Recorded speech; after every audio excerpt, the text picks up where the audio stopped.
She told me to leave her alone, said she didn't need help, didn't want company, but something in her eyes told me otherwise. So every Friday I came back not to fix her, just to be there in case she wanted someone to stay. Elena Marks didn't like people in her house. She especially didn't like strangers with tool belts, loud voices, and the kind of confidence that meant they were going to comment on her mess, her wiring, or God help her personal life. So when she opened her front door to find a man at least a decade too young, with paint on his knuckles and a crooked smile that looked far too comfortable for a Tuesday morning, she almost shut it again. "Morning," he said, adjusting the strap of his tool bag. "Lucas Reyes, you called about the sink. I didn't call anyone," Elena replied flatly, though she did remember reluctantly that her neighbor Diane had promised to take care of it. She hadn't thought Diane meant sending over some handyman who looked like he belonged in a dating app ad. "She said you wouldn't call," Lucas said unfazed.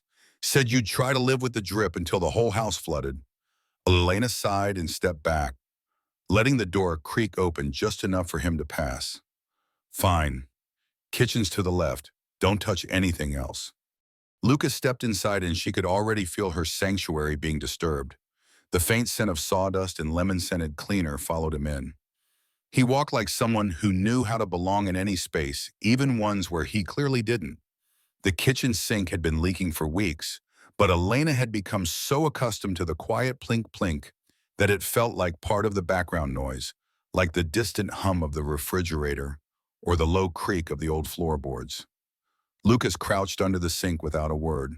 She hovered nearby, arms crossed, tapping her fingers against her elbow. "You always this talkative?" he asked from beneath the counter. "I like quiet."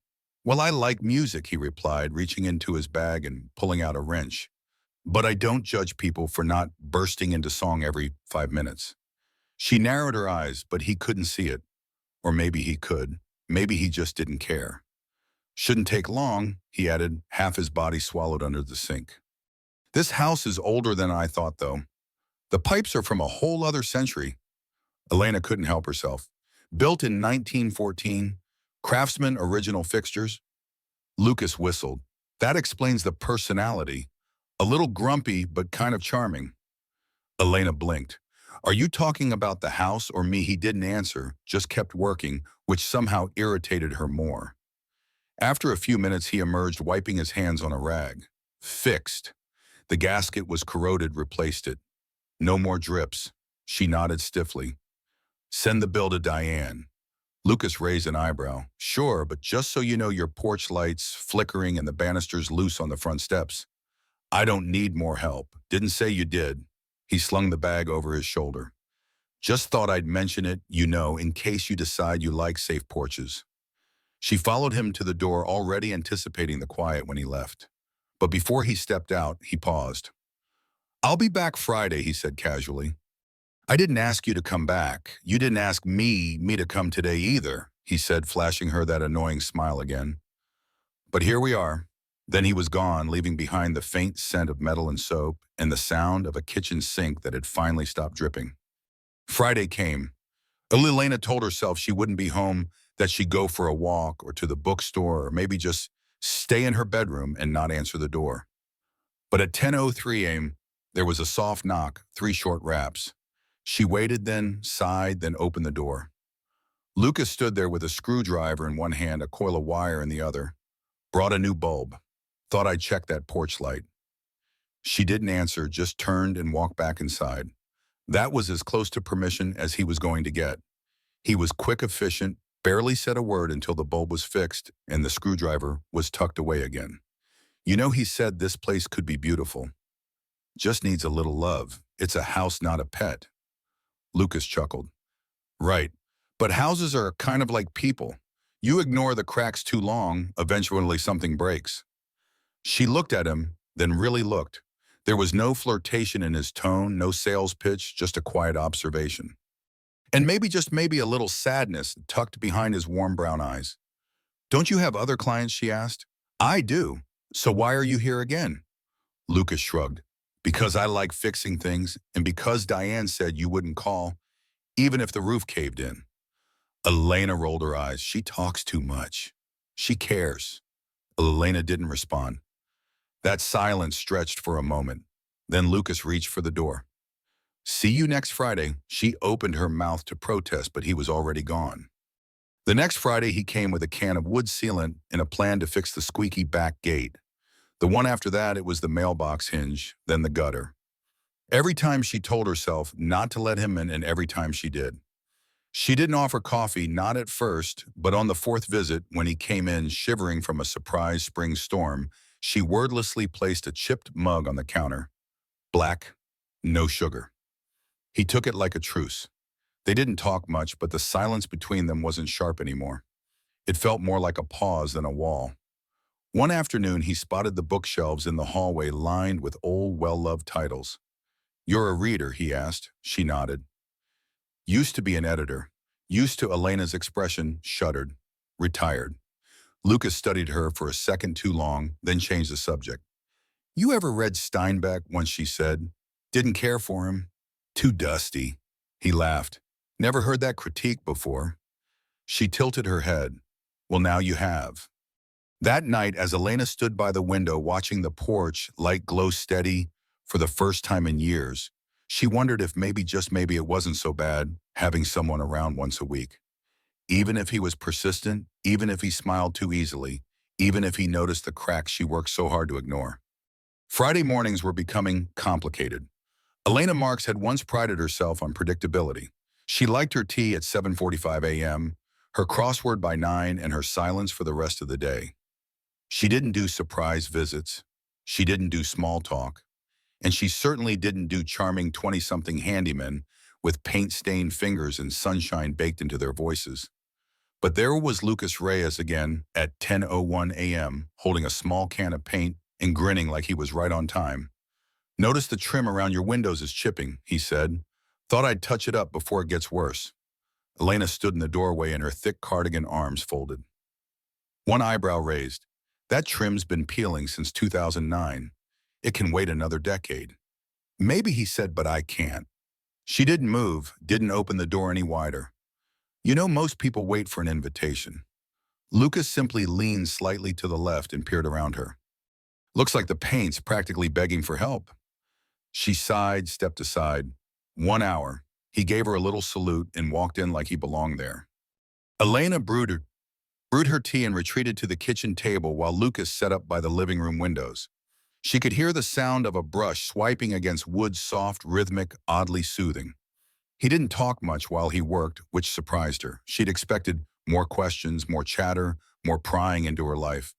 But instead, he painted in silence. That was fine by her. Except it wasn't silence, not really.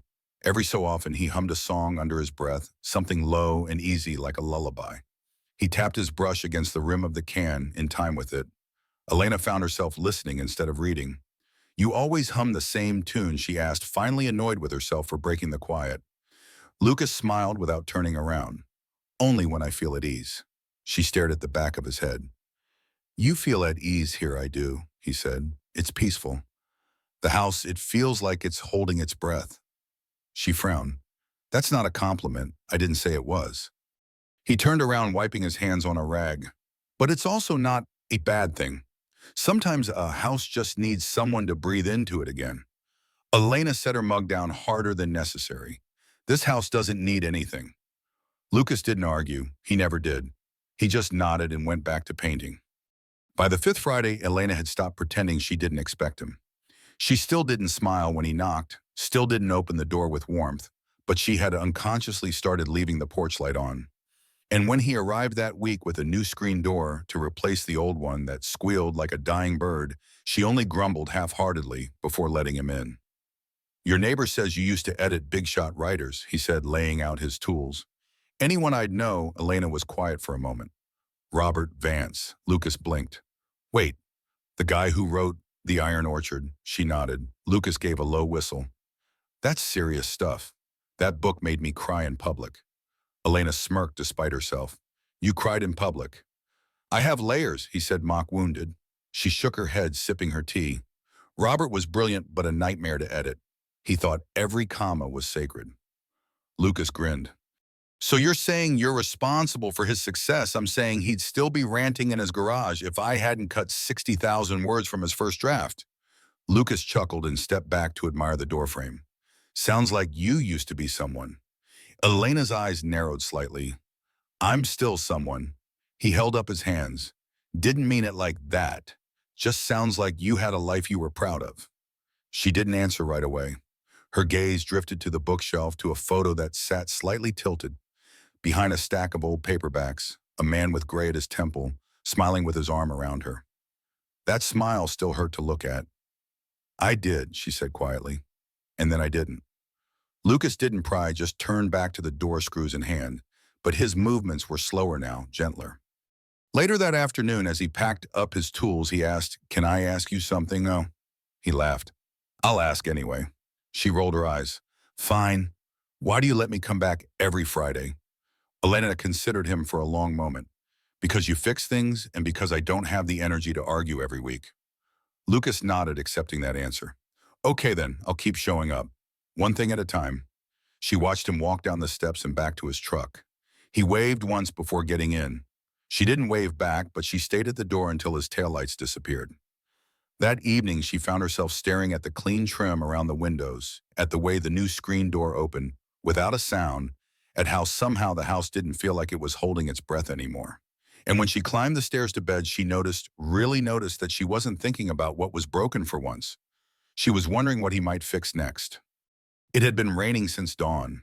Thick, unrelenting sheets of water blurred the view from Elena's front window, turning the world beyond into something distant and watercolor soft. She held her tea in both hands, listening to the storm like it was a stranger knocking soft but persistent. She told herself he wouldn't come today. No sane person would. The rain was punishing the gutters, overflowing the wind, sharp and rude. She should have felt relieved, but when 10:05 arrived and the doorbell rang, she didn't even pretend to be surprised. Lucas Reyes stood on her porch, soaked to the bone and smiling like he hadn't noticed the storm at all. His hoodie was dark with rain curls of wet hair stuck to his forehead, and under one arm he held a toolbox, under the other a brown paper bag. "You're late," Elena said flatly, even as she opened the door wider. Lucas stepped in without hesitation, tracking little puddles onto the mat. "I brought muffins." She blinked. "Muffins and light bulbs." He lifted the toolbox. "Your hallway looks like a horror movie." Elena arched a brow. "It's called ambiance. It's called dangerous." She exhaled slowly, then closed the door behind him. "Fine, but wipe your feet, and I'm keeping the muffins." "Fair trade," he said, grinning. By mid-morning, Lucas was on a stepladder in the hallway, swapping out the dead bulbs for warm, soft ones. Elena stood a safe distance away, a dish towel in hand, arms crossed. "You really shouldn't be up there alone," she muttered. "You fall and break your neck. I'm not dragging you out." "No tid," he said, balancing with a screwdriver between his teeth. "Though I like to think if I died here, you'd at least tell people I died heroically." "Fixing my hallway light is not exactly heroic. It is," he said, twisting the new bulb in place. "If you've seen how dark this place gets at night." She huffed a reluctant laugh. "You're ridiculous." He stepped down and tested the switch. The hallway glowed. "Elena Marks, welcome back to the 21st century." She stared at the light. It was warm, soft, not sterile, and somehow it made the old photos on the wall look more alive, less like relics and more like pieces of a life. "Thank you," she said quietly. Lucas didn't gloat, just smiled and reached for the next bulb. Later, they sat in the kitchen, made tea steaming between them and the paper bag open with 2 lemon poppy seed muffins inside. "I always thought you'd slam the door on me," one Friday, Lucas said, breaking off a piece of muffin. "You're still not off the hook," Elena replied, sipping her tea. "I know." He leaned back in the chair. "But you haven't. Not yet." She watched him carefully. "You want credit for being persistent? I want credit for seeing something worth staying for." Elena stiffened slightly. "Careful, Lucas." He held up his hands. "I just mean, you're not as invisible as you think." She looked down at her mug. "Some days I wish I were." "I don't believe that," he said gently. "Not really." They sat in silence for a few moments. Rain tapped against the window. The kitchen felt smaller somehow, not because it was crowded, but because the space between them felt charged. Lucas's voice dropped to something softer. "You know, most people don't scare me." "Oh, I scare you a little," he admitted, "but in the way thunder does." You know it's powerful, but it doesn't mean it's dangerous. Elena gave a tiny smile. That's a poetic way of saying I'm difficult.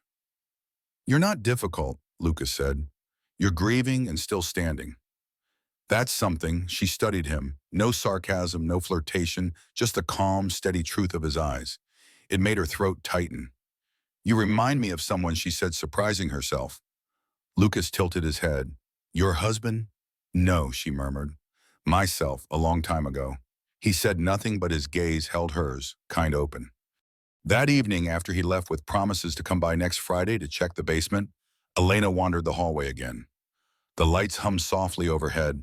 The photographs, her wedding day, her first editing award, her parents long gone, stood proudly on the walls. She stopped at one in particular, a photo of her in her 30s, mid-laugh arms around a group of writers during a retreat. She was vibrant, sharp-eyed the Elena before. She touched the frame lightly, not with grief, this time with curiosity. Lucas had said she wasn't invisible. For the first time in years, she wondered if that might be true.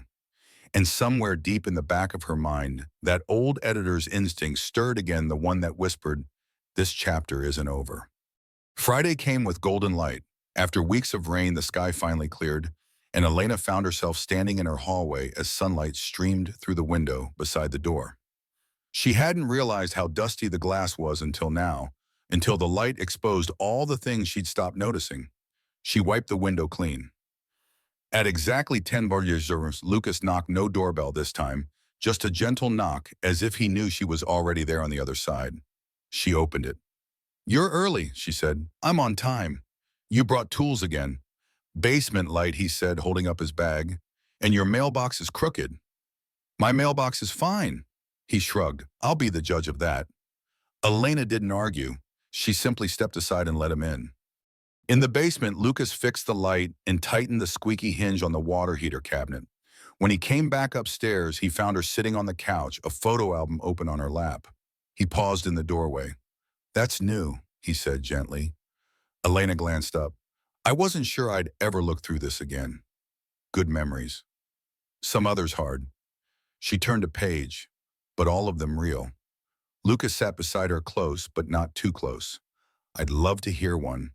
She hesitated, but then she pointed to a picture of a younger her standing beside a man with sawdust in his hair and the proud smile of someone who had just finished building something.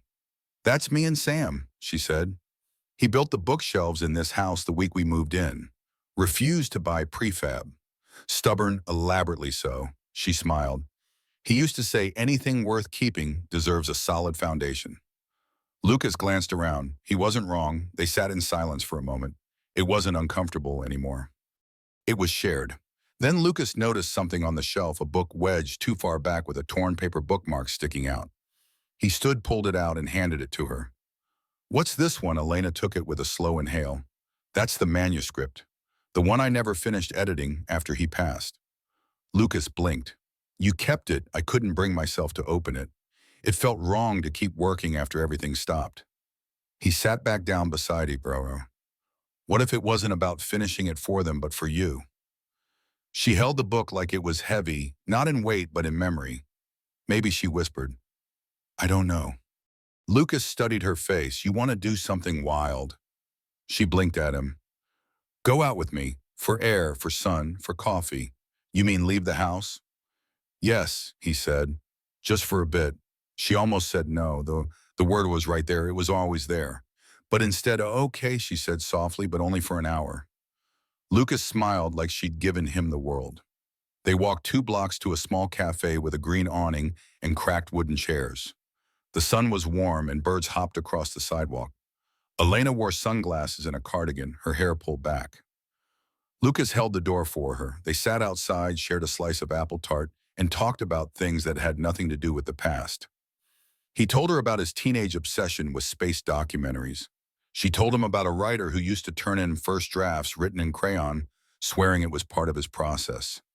Elena laughed freely, unguarded, and Lucas just watched her, not like someone watching a show, but like someone watching the sun come back after a long storm. When they walked home, she didn't flinch when he offered his arm for balance on a cracked sidewalk.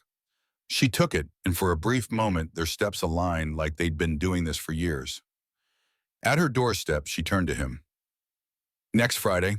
I was hoping you'd say that, he said. I have a plan. She narrowed her eyes. Should I be worried?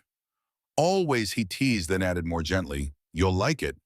She nodded, then before she could overthink it, she said something she hadn't said in a long time. Thank you, Lucas, for not giving up. He didn't say anything clever this time. He just said, you're welcome. That night, Elena sat on the floor beside the coffee table with the manuscript spread out before her. She lit a candle. She read the first page, not to finish it, but just to see if the words still spoke to her. And slowly they did, one sentence at a time. The next Friday, Elena opened her front door before Lucas even knocked.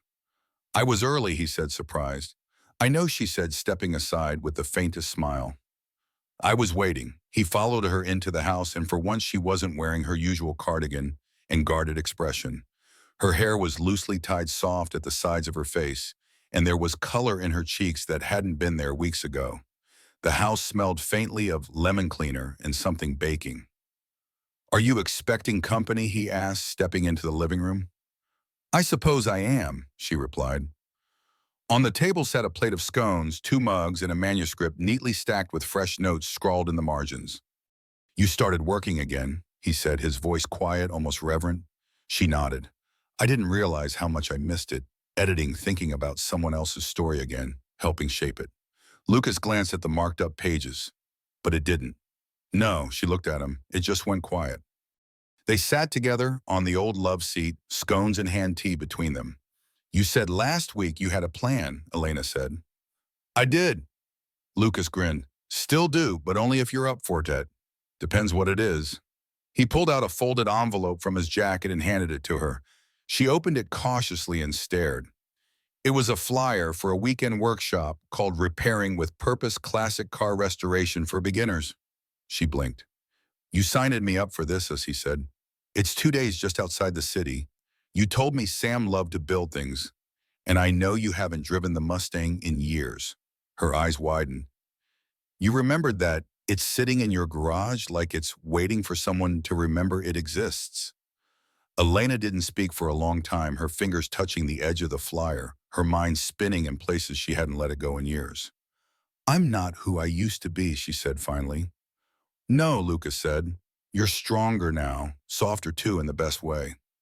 I'm also 16 years older than you. You say that like it's the most important part of who you are, Lucas said gently. It's not. She looked at him uncertain. I don't need easy, Lucas said. I need real. And you're the most real thing I've felt in a long time. Elena swallowed. What are we even doing, Lucas? He reached for her hand. We're making something slowly with care, like anything worth keeping. Her heart beat hard in her chest, but it wasn't a panic. It was hope and a strange, tender joy she hadn't dared feel in years. Okay, she whispered. Okay to the workshop. She laughed softly. Okay to all of it, to trying to not being alone if I don't want to be. His fingers closed around hers. You'll never have to be alone again, Elena. Not if you don't want to be. Later that weekend, Lucas helped her roll the Mustang out into the driveway for the first time in 5 years. The dust was thick. The tires were flat. The paint had faded at the edges. It looks terrible, she said, shielding her eyes from the sun. It looks like potential, Lucas replied.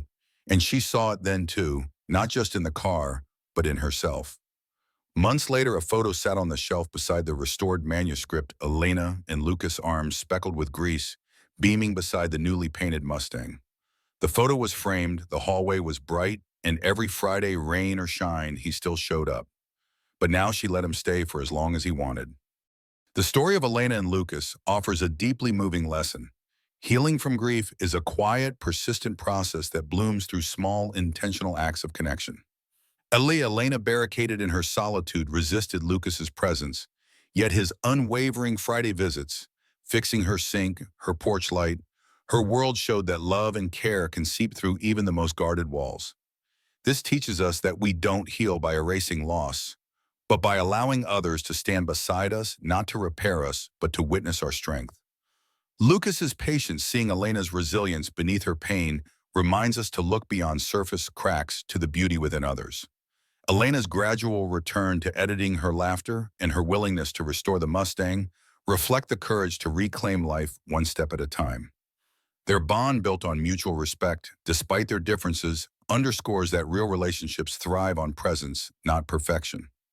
This story is a heartfelt call to show up for those who seem closed off, to nurture hope, and to trust that even a silent heart can find its voice again. What did Elena and Lucas's journey teach you about patience, grief, or connection? Have you ever found hope through someone's quiet persistence? Share your stories in the comments. We're eager to hear your thoughts. If this tale touched your heart, please like, subscribe, and hit the notification bell to join our community of storytellers.